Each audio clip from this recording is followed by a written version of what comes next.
Baka walang yan ng mga batang yun. Baka gusto nila ipadampot ko sila. Huwag na, Ma. Alam mo, isusumbo ko yan sa administrasyon ng eskwelahan. O baka gusto nila tanggalin ko lahat ng suporta ko sa kanila. Eh, munti ka na mapahamak eh. Pero hindi ako napahamak. Dahil niligtas ako ng isang taong ibon. Taong ibon? Ma, totoo ang sinasabi ko. Nakatakip yung mukha niya. Tapos puti yung ipak niya. Yung parang sa mulawin. Eh, sino raw siya? Hindi ko alam eh. Nung tinanong ko siya, bigla nilang umalis.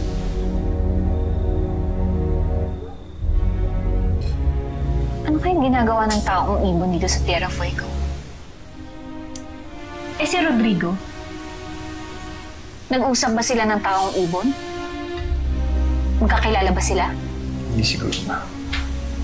Dahil nung tumating yung taong ibon, wala si Rodrigo. Nung bumalik siya, nawala rin yung taong ibon.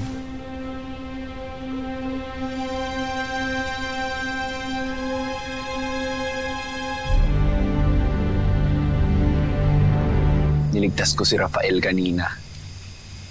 Ganun pala yun, no? Ang sarap sa pakiramdam ng tumutulong ka. Masarap talaga sa pakiramdam na nakakatulong ka sa kapwa mo.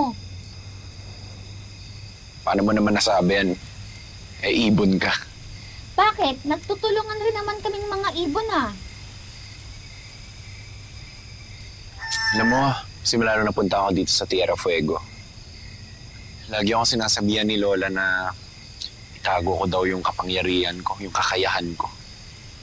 Hindi ko naman siya masisisi kasi alam kong pinoprotektahan niya lang naman ako.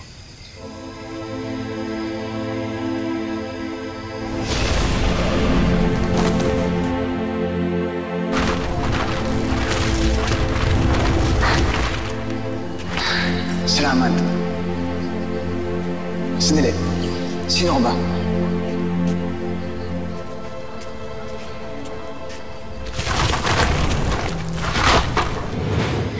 Pero kanina, nung niligtas ko si Rafael, para ako nagkaroon ng silbi sa mundong to. Ang drama mo naman! Lagi nila ako kinukutya dahil kuba ako.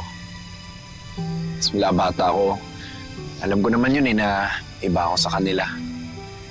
Minsan nga, naisip ko sana hindi na lang ako iba. Sana normal na lang ako. Pero ngayon, naintindihan ko na.